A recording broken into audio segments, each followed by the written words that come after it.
It is an honor and a joy to be here with you tonight. I remember when I used to come to New York City to talk to 25 people.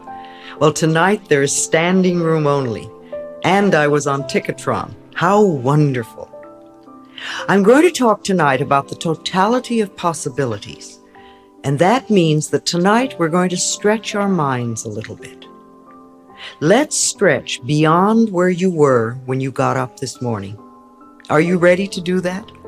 All right. So let's talk about what I call the totality of possibilities.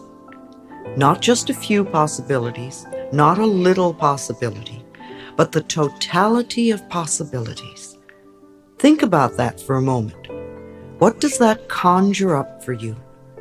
What do you feel when you hear that? I learned that phrase when I lived in New York City many years ago from one of my early teachers, Eric Pace. He used to talk about the totality of possibilities, and I see it as no limitations at all. Where I am and where you are is the totality of possibilities, far beyond the limited thinking of our human mind. Our human mind is very small, and it's very limited, and it's what we dwell in now, but it isn't all that we are. Those of us who have been studying for some time, we know we are part of infinite intelligence that is everywhere equally present and knows everything, past, present, and future. And there are possibilities that we can't conceive of with our limited human thinking, but they're there. I mean, after all, spaceships were here when Cleopatra was around. They just didn't know how to get it together.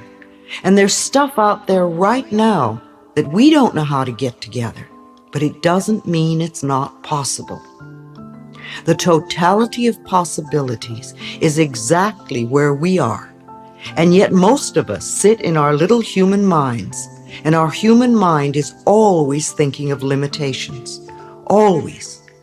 It's saying it can't be done that way. Well, why not? There's not enough. We hear that so much. And yet we know that God is unlimited. So how can there be not enough? Nobody's ever done it that way. Well, so what? Now it's time for somebody to do it. I'm not strong enough, young enough, tall enough, good enough. I'm not the right sex. How often have we heard, men can't do that, women can't do that? And yet we know that that's nonsense, because for everything we've said a woman can't do, some woman is doing it. And for everything we've heard that a man can't do, there is some man doing it. I don't have the right education. How many times have we bought into that as our limitation? I bought into that for years because I was a high school dropout, and I believed I couldn't think, and I didn't have any mind, and I didn't know anything, and that I wasn't as good as people who'd gone to school. And then one day I discovered that that wasn't true. And when I dropped my limitation, I found that I had an incredible mind, and I could think, and that I could communicate. But I was the one that was limiting me, not anybody else. I remember when I first discovered the Church of Religious Science, and they said to me, if you change your thinking, you can change your life. And I believed it. And then the thing was to find out how to do that. The more I was willing to change my thinking, which is really dropping our limitations, the easier it was to move into the totality of possibilities, which is already here. How about the limitation, I don't have enough money? God knows we've done that one enough. And yet, you know, too often we say, I can't do such and such because I don't have the money. And we limit ourselves at the financial level when what we really want is to do something else. And we do all this struggle for the money which we don't believe we deserve, and we never get to do what we really want. Whereas if we would bypass that limitation and say, I know that where I am is the totality of possibilities and I can experience this, then we could go right toward it. Then the other one that's so wonderful and I really love is, what will the neighbors think? What will the neighbors think? Well, they may not approve. And so what? So what? Who's living your life? Are you living your life for your neighbors? If you go beyond what your neighbors think, you may pick them up, because when they see what you're doing in your life, they may come to you. Instead of condemning you, they may say, "What are you doing? I want to know. Because I see what you're doing. I see how your life is changing. I see where you're prospering. I see where you're healing yourself. Come and tell me what you're doing." When we help ourselves, we can help our neighbors. Where God is, all things are possible. And we know that God is everywhere, beyond the universe. Our minds get so limited. We think sometimes that our neighborhood is everything, or our city is everything, or our state, or our country. And some of us can expand to the whole planet. But then we forget that planet Earth is a tiny little pinpoint in a far-off corner of a minor galaxy. And there are 100 billion galaxies in the universe that we know of. And where God is, all things are possible. And God is everywhere. So how can we limit ourselves to our bodies, or our neighborhood, or anything else? When we stand and say, "I can't," or "my parents didn't do it," or "what would the neighbors think?" then we're stuck. When we see something happen, do we immediately go to our preconceived ideas? If you see somebody that is sick, do you immediately start with, "Oh, poor thing, how you must be suffering"? Or do you look at them and see the absolute truth of their being and know that the health of God is within them and can express through them? And this is the true experience for them. Do you give them the totality of possibilities? See, when we see someone suffering, we don't want to bring ourselves down to that level, because if we do, we cannot really help them. I spend my life seeing the truth in people, and it's amazing the number of people that get it and work with it. What we do with our minds is incredibly important. In fact, that's the whole thing that we're talking about, what we do with our minds. Our minds are creative. We can create anything with our minds. We can change all circumstances. We can go in any direction. We can walk on coals when we didn't know we could. I mean, everybody knows it's impossible to walk on hot coals, and yet there are people that are doing it. How many people have heard about walking on hot coals? All right, how many people here have done it? Not many, but some. There are some people here that have done it, and we know it's impossible. And yet there are people on this planet today doing it, starting with Tony Robbins, who's teaching people how to do it in one evening. Our minds are capable of so much more than we think. So we know that our thoughts are creative, and this is one of the most important laws of nature that we can possibly know. Remember, one idle thought does not mean very much. But thoughts that we think over and over are like drops of water. And at first there's just a few, but after a while you create a puddle, and then a pond, and then a lake, and then an ocean. And by our thinking, if it is negative, we can drown in a sea of negativity.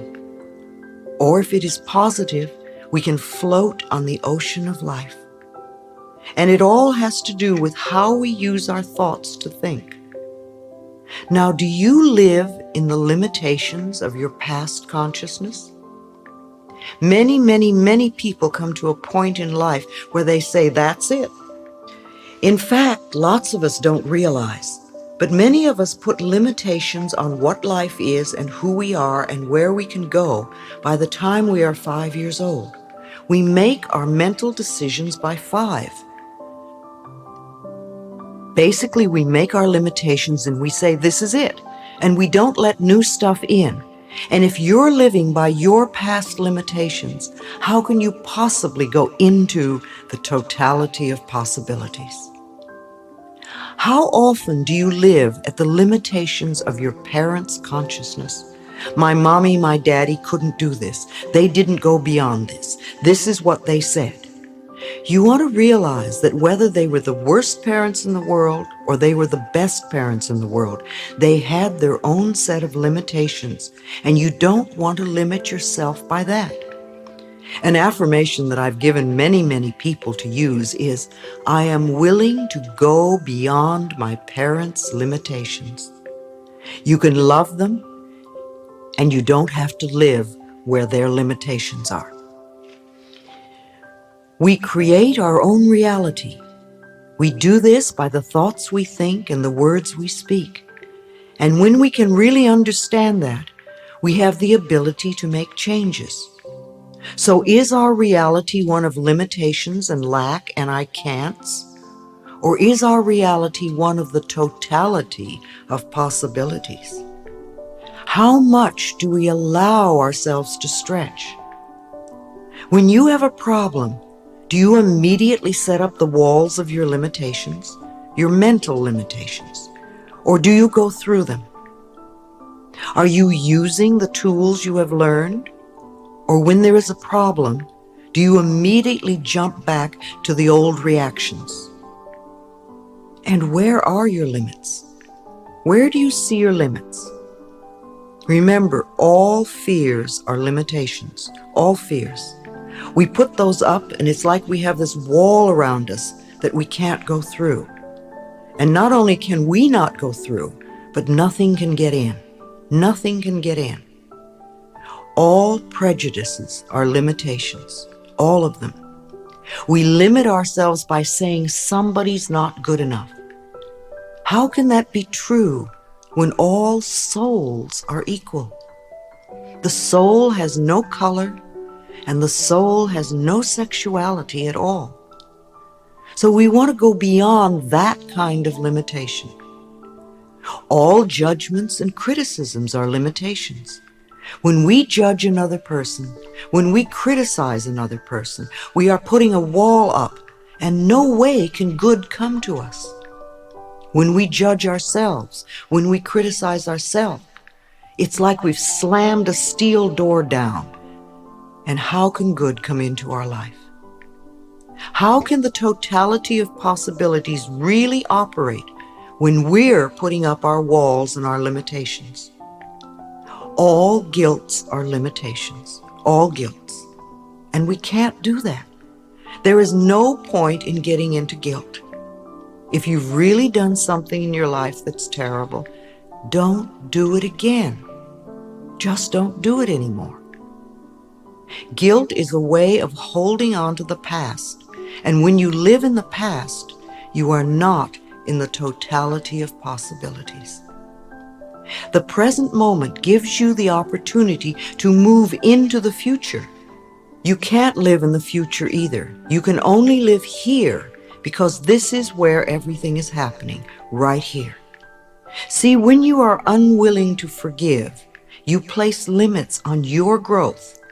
And yes, there are many of us that have things that are extraordinarily difficult to forgive. And yet it is part of our evolution and our growth. I've said this many times and I really believe it. I think we come to this planet many times to learn whatever lessons we need to learn. And for some of us, it's like coming to kindergarten. It's real simple and we just skip through life and it's easy. And for many of us, it's like going to graduate school, and the lessons are much tougher. And yet we come in with everything we need to handle every situation that there will be. And we want to know that. We don't want to put limits on ourselves. Remember, problems are opportunities for growth that we give ourselves. And they're either payback from past negative thinking, because remember, it's a very simple law of life. What you give out comes back. It may come back right away. It may not come back for a week or a month or 5 or 10 years. But what you give out is going to come back. And if it's coming back as payback, then you've got to deal with it. Or there are experiences where we test ourselves. Now, a lot of us have been doing a lot of work on ourselves. I know that. And we work on an issue and we say, oh, I'm going to clear this. And you do your meditation and your affirmation, etc. And you say, that's over with. I've cleared that. It's done. I'll never have to deal with that again, thank God. But how do you know you've really cleared it if you don't test yourself? So you've got to realize that whatever problem you work on and say, that's it, I'm really clearing it, I'll never do it again, you've got to test yourself to find out if you've really done it. So you create it one more time to see how you're going to react.